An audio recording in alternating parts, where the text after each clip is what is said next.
బ్రిడ్జిల పైన, దారి పొడవుతా తుని నియోజకవర్గపు ముఖ్యంగా ఆడబిడ్డలకి, పెద్దలకి, యువతలకి, తల్లులకి, ప్రతి ఒక్కరికి హృదయపూర్వక నమస్కారాలు. ఇది చాలా కీలకమైన ఘట్టం మనకి ఈ ఎన్నికల్లో. నేను మీకు వచ్చింది ఒక భద్రత గల సమాజం, ఒక అభివృద్ధి ఉన్న సమాజం, అందరికీ నిలబడే ఒక సమాజం కావాలి. కానీ మనకి 2019 నుంచి మనం ఏదైనా మాట్లాడదామంటే దాడులు, దోపిడీలు, ఏదైనా అడిగితే బూతులు, ఇలాంటి ప్రభుత్వాలు, 3 కబ్జాలు, 6 సెటిల్మెంట్లు ప్రభుత్వం ఇది మారాలి. ఇది మారాలని నేను మనస్ఫూర్తిగా ఆకాంక్షించాను. దా విధంగానే వైసీపీ వ్యతిరేక ఓటు చీలకూడదు. అలాగే ఇక్కడ అల్లూరి సీతారామరాజు గారి విగ్రహం ఉంది. ఒకటే, మన రాజ్యాన్ని, మన ప్రజల్ని రక్షించుకోవాలంటే అందరం ఏకమవ్వాల్సిన అవసరం ఉంది. కులాలకి, మతాలకి, ప్రాంతాలకి అతీతంగా మనకి ఏకమవ్వాల్సిన అవసరం ఉంది.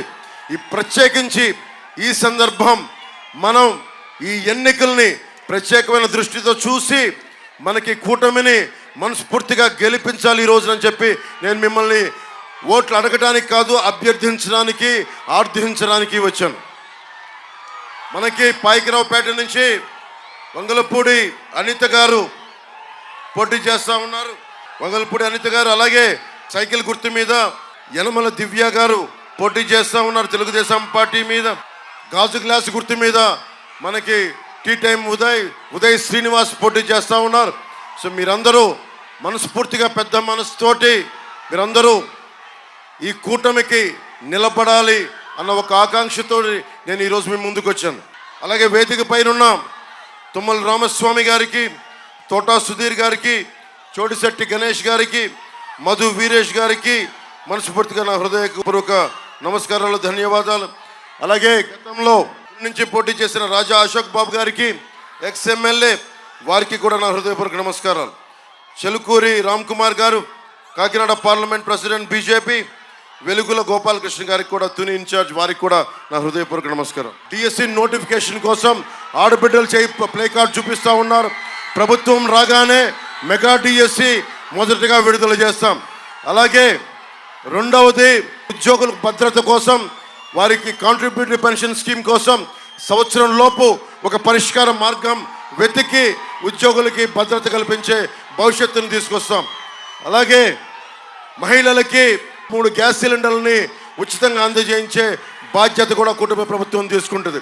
నిరుద్యోగులకి 3,000 నిరుద్యోగ భృతి, అలాగే 20 లక్షల ఉద్యోగాలు, సంవత్సరానికి 4 లక్షల ఉద్యోగాలు చొప్పున 20 లక్షల ఉద్యోగాలు కూటమి ప్రభుత్వం సృష్టించాలని చాలా బలంగా కట్టుదిట్టమైన నిర్ణయం తీసుకున్నాం. అలాగే ముఖ్యంగా మత్స్యకారులకి జీవో 217 రద్దు, అలాగే వారి కోసం 20,000 మనకి సెలవు దినాల్లో విరామ వేతనంగా వారికి ఇస్తున్నాం. దివీ సమస్య ఇక్కడ ఈ గ్రామంలో చాలా బలంగా ఉంది. మన తుని నియోజకవర్గంలో మత్స్యకారులు ఇబ్బంది పడుతూ ఉన్నారు. కాలుష్యం ఉందనేది పోయినసారి కూడా నేను వచ్చాను. తొండంగి మండలం ఇవన్నీ నేను తిరిగాను. ఆ రోజున వైఎస్ జగన్ వచ్చి దివీస్ని బంగాళాఖాతంలో కలిపేస్తామని చెప్పి మళ్ళీ ఈ రోజున దివీస్ని ప్రారంభించారు. సమస్య అంతా ఎక్కడుందంటే, ఒకవేళ వచ్చి ఇలాంటి పొల్యూషన్ అన్నీ కూర్చొని శుద్ధి చేయకుండా నీళ్ళల్లో కలిపేస్తే మత్స్యకారుల జీవనోపాధికి దెబ్బ కలుగుద్ది అని ఒక భయం ఉంది. నేను మీకు మాటిస్తున్నాను, మనకి జనసేనది పర్యావరణాన్ని పరిరక్షించే అభివృద్ధి ప్రస్థానం. అలాంటి పర్యావరణం కోసం నేను మాటిస్తున్నాను, ప్రత్యేకించి ఇక్కడ దివీస్ ల్యాబొరేటరీస్ కనుక దివీస్ కెమికల్ కానీ ఏదైనా సరే ఇక్కడ ఉన్న మనకి ఈ ఫ్యాక్టరీస్ కాలుష్యాన్ని శుద్ధి చేయకుండా సముద్రంలో కనుక విడుదల చేస్తే మత్స్యకారుల జీవితాలకి ఇబ్బంది కలిగిన, కాలుష్యం వల్ల ప్రజలకు ఇబ్బంది కలిగిన, నేను ముందుండి, పవన్ కళ్యాణ్ ముందుండి, జనసేన ముందుండి, తెలుగుదేశం ముందుండి, భారతీయ జనతా పార్టీ ముందుండి, మేము ముందుండి కాలుష్యాన్ని, మీ జీవితాలని నాశనం చేయకుండా చూసుకునే బాధ్యత మాది. అలాగే దారి పొడవుతా అనేక దేవాలయాలు కనిపిస్తున్నాయి. అలాగే మన లోవలో ఉన్న తలుపులమ్మ అమ్మవారి దీవెనలు కావాలి. తలుపులమ్మ అమ్మవారికి ప్రతిరోజు మొత్తం ఎంతోమంది వేలాది మంది వచ్చి దర్శనం చేసుకుంటూ ఉంటారు. ముఖ్యంగా ఆదివారం అక్కడే కూర్చొని వంటలు కూర్చొని అమ్మవారికి కానుకలు సమర్పించుకుంటారు. కోట్లాది సంపాదన ఉంది తలుపులమ్మ తల్లికి, కానీ సరైన వస్తువులు లేవు. వారి కోసం ప్రత్యేకించి దివ్య గారు మీరు ఎన్నిక చేసుకున్న వెంటనే తలుపులమ్మ తల్లికి ఆడబిడ్డలకి అక్కడ ప్రత్యేకించి మహిళలే వంట సామాగ్రి అన్నీ సప్లై చేస్తారు. వారికి అండగా ఉండే ప్రత్యేకమైన షెడ్లు కానీ మనకి వసతులు కానీ కూటమి ప్రభుత్వం దివ్య గారి నాయకత్వంలో అలాగే ఉదయ్ శ్రీనివాస్ గారి నాయకత్వంలో జరిగేలా ముందుకు తీసుకెళ్తాం. అలాగే తుని నుంచి మనకి దగ్గరున్న విశాఖపట్నానికి లోకల్ ట్రైన్ అవసరం ఉందని చాలా డిమాండ్ ఉంది. మీరు గాజు గ్లాస్ గుర్తు మీద మీరు ఉదయ్ శ్రీనివాస్ గారిని బలమైన మెజారిటీతో గెలిపించండి. లోకల్ ట్రైన్ రావడం కోసం ఆయన మనస్ఫూర్తిగా ఆయన చేత భుజం పట్టుకొని కృషి చేయించే బాధ్యత జనసేన తీసుకుంటుంది. మెగా టీఎస్సీకి చెప్పానమ్మా, మీ ప్లే కార్డు గురించే చెప్పా. రాగానే మెగా టీఎస్సీ మీదే మొదటి సంతకం, మొదటి ఫైల్ కదులుతుంది. మీకు ఆ మాట ఇస్తున్నాను మీకు. అలాగే మనకి తునిలో 100 చెరువులుంటే స్థానిక మనకి R&B మంత్రి దాడిశెట్టి రాజా గారు చెరువుల సంగతి చెరువుల బదులు లోయలు చేశారు. ఎక్కడికి వెళ్ళినా నది ఇసుక, సముద్రపు ఇసుక ఎక్కడ పెట్టినా గుంతలైపోయినాయి. ఎక్కడ చూసినా సరే R&B మినిస్టర్ అయినా కానీ గోతులు, రోడ్లంతా గోతులు. ఎక్కడ చూసినా సరే ఏదైనా అడిగితే నోట్లోంచి బూతులు, ఏదైనా మాట్లాడితే దాడులు, ఏమైనా అడిగితే దోపిడీలు. మొన్న జర్నలిస్ట్ సోదరులు కూడా చెప్పా, జర్నలిస్టుల మీద దాడులు జరిగిపోయాయి. మొట్టమొదటిసారి తునిలోనే ఒక పాపులర్ పేపర్ విలేకరిని దారుణంగా చంపేశారు. ఇది పత్రిక స్వేచ్ఛకి విఘాతం కలగకుండా కూటమి ప్రభుత్వం మీకు అండగా ఉంటుంది. అలాగే తునిలో విపరీత బలమైన వాణిజ్య కేంద్రం, వ్యాపార కేంద్రం, ఇలాంటి తునిలో ఉన్న మార్కెట్ యార్డుకి నిర్వహణ సరిగ్గా లేదు. విశ్రాంతి గదులు లేవు. యార్డులు అభివృద్ధి చేయాలి. తాగునీరు, విశ్రాంతి హాలు సౌకర్యాలు కావాలని ఉంది. మీరు యనమల దివ్య గారిని మనస్ఫూర్తిగా జనసేన మద్దతుదారులు, జన సైనికులు అందరూ అండగా ఉండండి. మార్కెట్ యార్డు తాలూకు అవసరాలని, విశ్రాంతి గదులని, తాగునీరు, ఏ సౌకర్యాలు కావాలో అవన్నీ కల్పించే బాధ్యత తీసుకుంటాం. దాడిశెట్టి రాజా గారు కావాలా? వైసీపీ గెలవాలని కోరుకుంటున్నారా? ఇక్కడ వైసీపీ గెలవాలని కోరుకుంటున్నారా? వైసీపీ అమ్మ ఆడబిడ్డలు మీరు చెప్పండి. ఎందుకంటే రాష్ట్రం మొత్తం కూటమి ప్రభుత్వం వచ్చేస్తుంది. ఒకటి చిన్న తేడా, ఎంత మెజారిటీతోటి ప్రభుత్వాన్ని స్థాపిస్తున్నాం అనేదే తప్ప మనకి ప్రభుత్వం ఖచ్చితంగా కూటమి ప్రభుత్వం వస్తుంది, స్థాపిస్తున్నాం. దాంట్లో ఏమాత్రం తేడా లేదు. కాకపోతే ఎన్ని సీట్ల మెజారిటీతోటి కూటమి ప్రభుత్వం వస్తుంది అన్నదే మన ఏకైక లక్ష్యం. తాండవ నది గురించి మాట్లాడుతూ ఉన్నారు. తాండవ నది ఇసుక లేని నది అయిపోయింది అంటూ ఉన్నారు. ఈ పరివాహక ప్రజలకి చాలా అవసరమైన రీటైనింగ్ వాల్ నిర్మాణం వల్ల ఇక్కడికి ఇసుక అమ్ముకొని కొన్ని కోట్లు సంపాదించుకున్నారు, కానీ రీటైనింగ్ వాల్ నిర్మాణం చేయలేకపోయారు. ఆర్థర్పేట్ నుంచి పెరుమాళ్లపురం వరకు ఉన్న ఇసుక ర్యాంపులన్నీ అడ్డగోలుగా తవ్వేశారు. దశాబ్దాల వరకు తవ్వుకోవాల్సిన 5 సంవత్సరాల్లో తవ్వేశారు.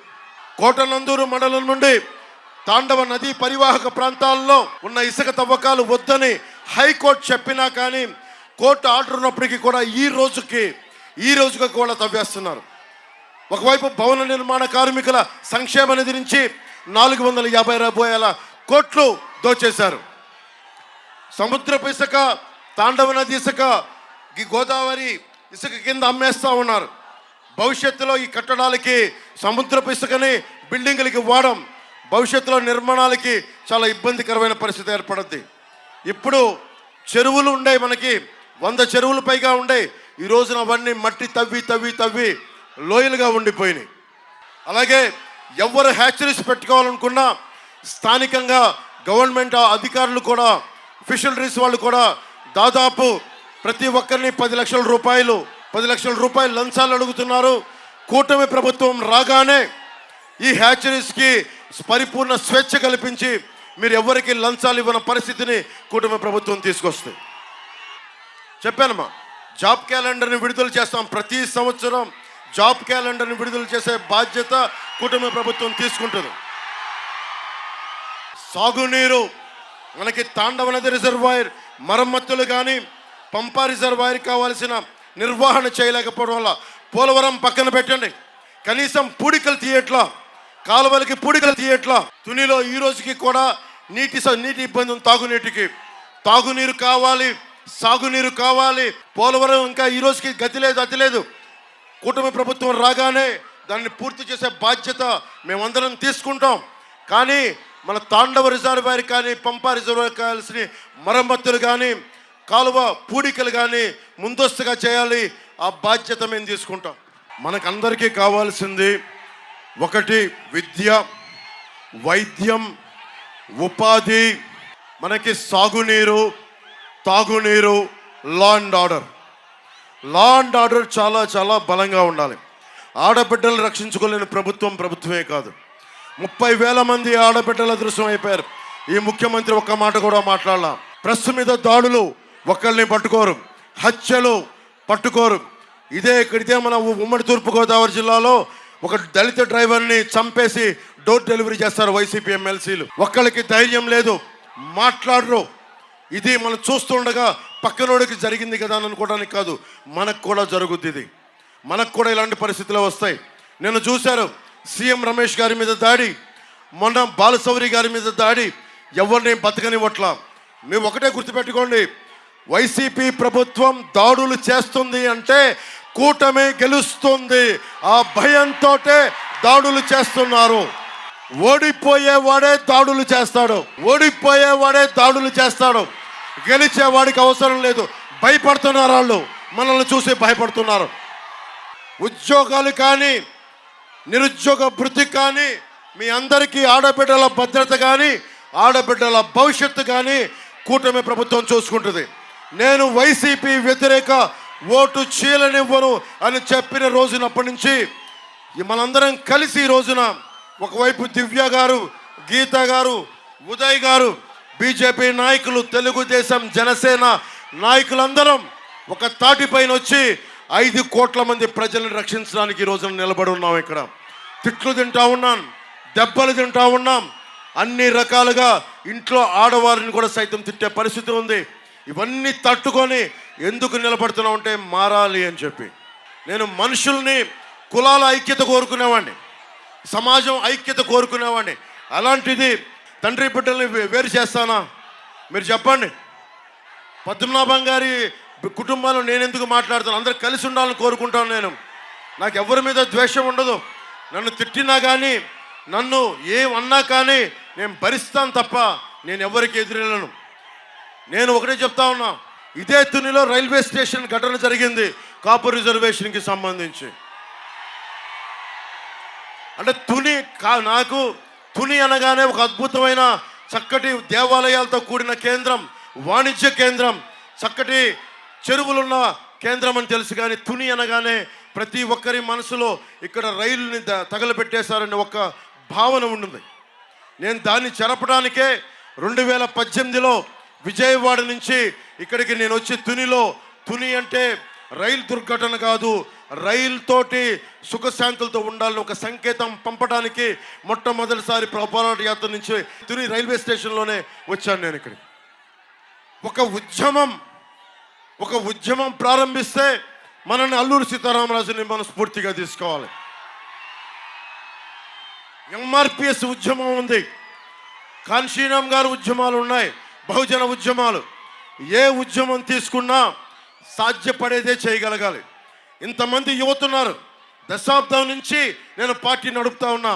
నాకు ఆవేదన ఉంది, కోపం ఉంది, అన్నీ ఉన్నాయి. కానీ నేను ఏ రోజున యువతని రెచ్చగొట్టలేదు. నేను మిమ్మల్ని కాపాడేవాడినే తప్ప యువతని వాడుకొని నేను నా భవిష్యత్తు నిర్మించుకునేవాడిని కాదు. ఎంఆర్పిఎస్ ఉద్యమం కూడా ఈ 2.5 దశాబ్దాలుగా ఉంది. ఖచ్చితంగా అలాగే కూర్చొని ఈ రోజున ప్రధానమంత్రి గారి పక్కన కూర్చొని ఏబిసిడి వర్గీకరణ కూడా ముందుకు తీసుకెళ్లే అంత బలంగా నిలబడ్డారు. ఉద్యమానికి నేను ఇవ్వాల్సిన గౌరవం నేను ఇస్తాను. కానీ కాపు రిజర్వేషన్కి సంబంధించి అది చెయ్యగలమా లేదా అనేది అందరూ నిర్ణయించుకోవాలి. ఎవరైతే ప్రారంభించారో వాళ్ళు నిర్ణయించుకొని ప్రజల్ని తప్పుదోవన పట్టించుకోవడం, ఇదొకటి నేను కోరుకుంటున్నాను. కులాలకి, మతాలకి, ప్రాంతాలకి అతీతంగా యువత అందరికీ బాగుండాలని కోరుకునేవాడిని. మీ భవిష్యత్తు బాగుండాలని కోరుకునేవాడిని. అలాగే మిమ్మల్ని అందరినీ ఏమడుగుతారు? ఏ కులం అడుగుతారు? ఏ ఉపకులం అని అడుగుతారు. అంతేగాని మీకు ఏం నేర్చుకోవాలని ఉంది, మీ అభిలాష ఏంటి, మీకు ఏం కావాలని అడుగుతారు. మొట్టమొదటిసారిగా కూటమి ప్రభుత్వం రాగానే మనకు కావాల్సింది కుల గణాంకాలతో పాటు ప్రతిభా గణాంకాలు కావాలి. సమర్థత, అభిరుచి, నీకేం కావాలని ఉంది. ఆ మూలన ఆడబిడ్డలు ఉన్నారు, మీకేం కావాలని ఉంది, ఇక్కడే ఉండిపోవాలనుకుంటున్నారా, భవిష్యత్తులో ఏం అవ్వాలి ఉందని దానికి తగ్గట్టుగా ప్రధానమంత్రి గారి నేతృత్వంలో స్కిల్ డెవలప్మెంట్ కార్యక్రమాలు, ప్రోగ్రామ్స్ ముందుకు తీసుకెళ్తాం.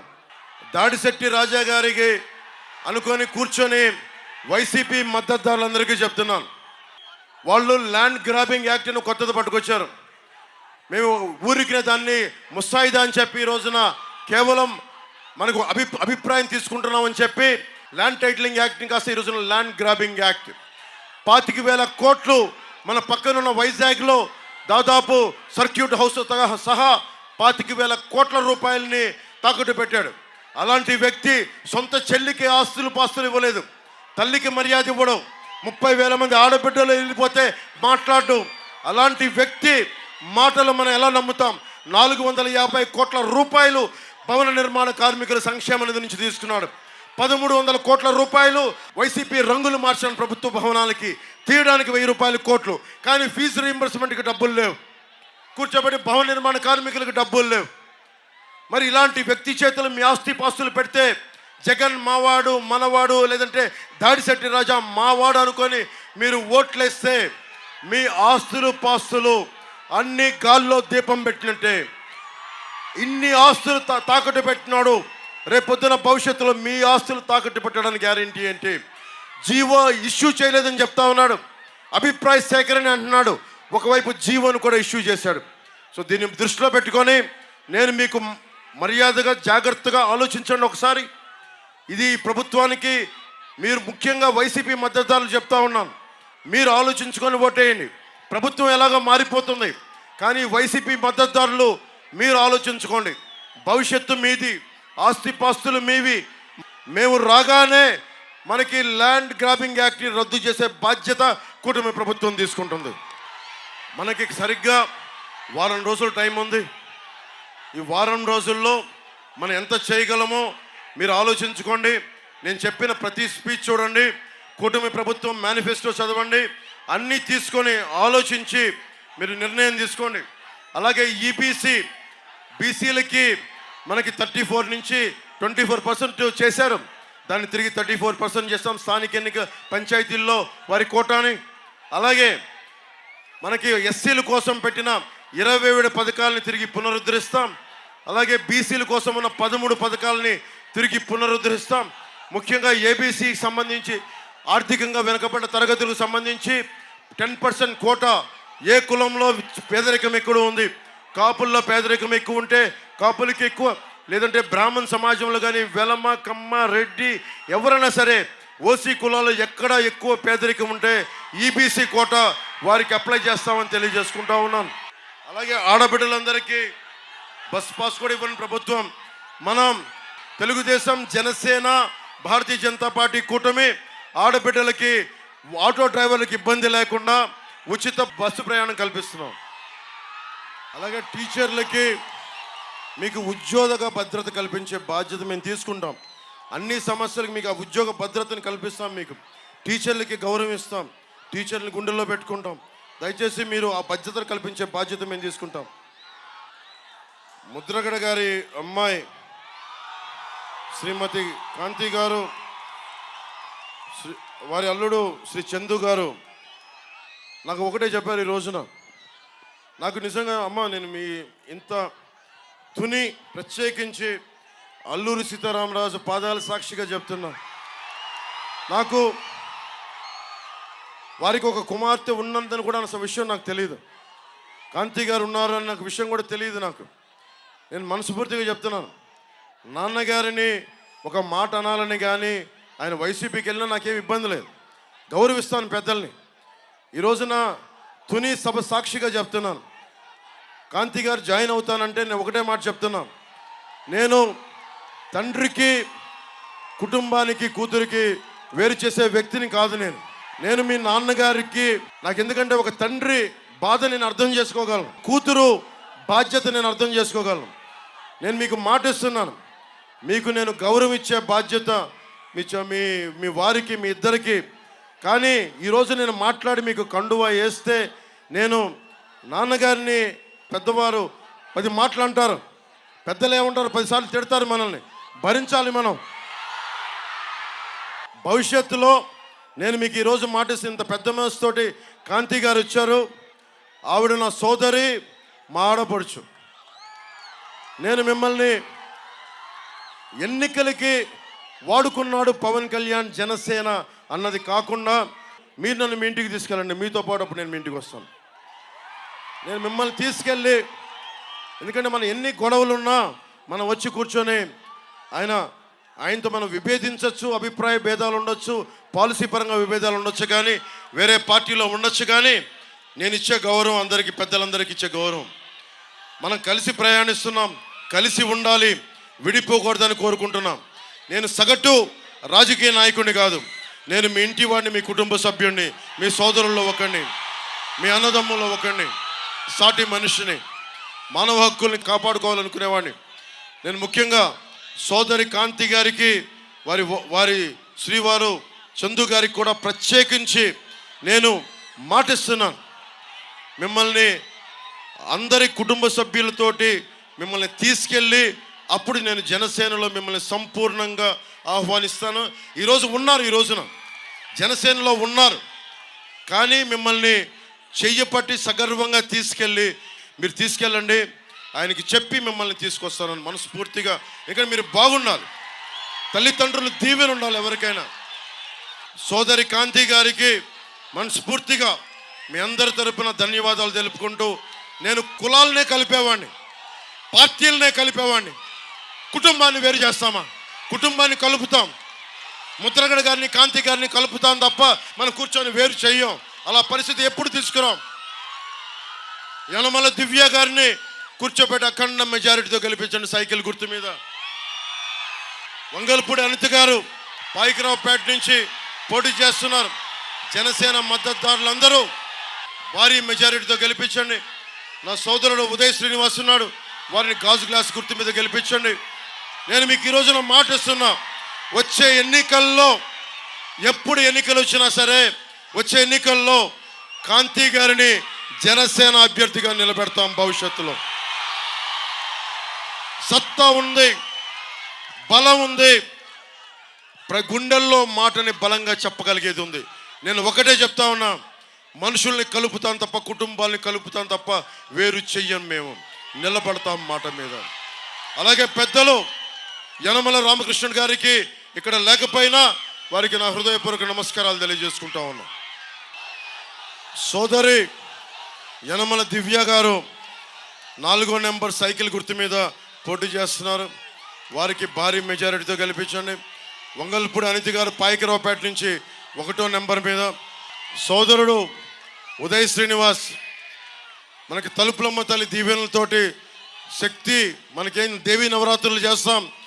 నెంబర్ 9 దేవీ నవరాత్రులు పార్లమెంట్ అభ్యర్థిగా గాజు గ్లాస్ మీద 9వ నెంబర్. చాలామంది దొంగ ఉదయ్ శ్రీనివాస్ ఉన్నారు, మన ఉదయ్ శ్రీనివాస్ గాజు గ్లాస్ గుర్తు 9వ నెంబర్ మీద ఉన్నారు. తల్లి దీవెనలతోటి దేవీ నవరాత్రులు గుర్తుపెట్టుకోండి. జనసేన పార్లమెంట్ అభ్యర్థి అంటే దేవీ నవరాత్రులు 9 గుర్తుపెట్టుకొని బలమైన మెజారిటీ తోటి మన కాకినాడ పార్లమెంట్ అభ్యర్థిగా గెలిపించండి. మీ అందరికీ ధన్యవాదాలు తెలుపుకుంటూ, ఇంతమంది తుని ప్రత్యేకత, ఆడబిడ్డల ఆశీస్సులు, తలుపులమ్మ తల్లి ఆశీస్సులతోటి మనం కూటమి అఖండ విజయం సాధిస్తున్నాం. వైసీపీ అవినీతి కోటలు బద్దలు కొడుతున్నాం. వైసీపీ అవినీతి కోటలు బద్దలు కొడుతున్నాం. తలుపులమ్మ తల్లికి మరోమారు సాష్టాంగ నమస్కారాలు తెలియజేసుకుంటూ, ఇక్కడ ఉన్న సోదరి మణులందరికీ ప్రత్యేకించి ధన్యవాదాలు తెలుపుకుంటూ, పెద్దలు ముద్రగడ గారికి నా హృదయపూర్వక నమస్కారాలు తెలియజేసుకుంటూ నేను ఇంకొక మారు అందరికీ మీకు చెప్తా ఉన్నాను, కులాల్ని కలిపేవాడిని, వ్యక్తుల్ని కలిపేవాడిని, సమాజాన్ని కలిపేవాడిని, కుటుంబాల్ని కలిపేవాడిని తప్ప కుటుంబాలని వేరు చేసేవాడిని కాదు. ఆడపడుచుల ఆశీస్సులు కావాలి, అందరి ఆశీస్సులు కావాలి. మీ అందరికీ ధన్యవాదాలు తెలియజేసుకుంటూ సోదరి కాంతి గారికి నా ప్రత్యేకంగా తలుపులమ్మ ఆశీస్సులు మీకు ఉండాలి. మీరు అన్ని రకాలుగా భగవంతుడు ఆయుర ఆరోగ్యాలు మీకు నిండు నూరేళ్ళు ఇవ్వాలి మనస్ఫూర్తిగా ఆ తలుపులమ్మ తల్లిని కోరుకుంటూ, ఇక్కడున్న వంగలపూడి అనిత గారికి, యనమల దివ్య గారికి ఆ దేవుడు ఆయురారోగ్యాలు ఇవ్వాలి, నిండు నూరేళ్ళు మీరు ఆనందంగా ఉండాలి, విజయంతో ఉండాలని కోరుకుంటూ, ఇంత మండు టెండలో ఇక్కడికి వచ్చిన నాయకులందరికీ, వాలంటీర్స్కి, ప్రతి ఒక్కరికి, ఇంత మండు టెండలో నలిగిపోతున్న మీ అందరికీ భగవంతుడు మీకు సంపూర్ణ ఆరోగ్యాలతోటి, ఉపాధి అవకాశాలతోటి, సంపదతోటి, రైతు క్షామం లేకుండా క్షేమంగా ఉండేలాగా ఆ తలుపులమ్మ తల్లి దీవెనలు అందరికీ, సకల రాష్ట్రానికి కావాలని కోరుకుంటూ, భవన నిర్మాణ కార్మికుల దగ్గర నుంచి ఎస్సీ, ఎస్టీ, మైనారిటీ, అన్ని కులాలు, బీసీ కులాలు, ఓసీ కులాలు అందరూ ఆనందంగా ఉండాలి, భవిష్యత్తు మనది అని తెలియజేసుకుంటూ సెలవు తీసుకుంటున్నాను. చూసారు కదండి, మరి ఈ వీడియో కనుక మీకు నచ్చినట్లయితే ఒక లైక్ కొట్టేసి మీ అభిప్రాయాన్ని కూడా కామెంట్ బాక్స్లో తెలియజేస్తూ ఇలాంటి ఇంట్రెస్టింగ్ అప్డేట్స్ కోసం మా ఛానల్ని సబ్స్క్రైబ్ చేసుకోండి.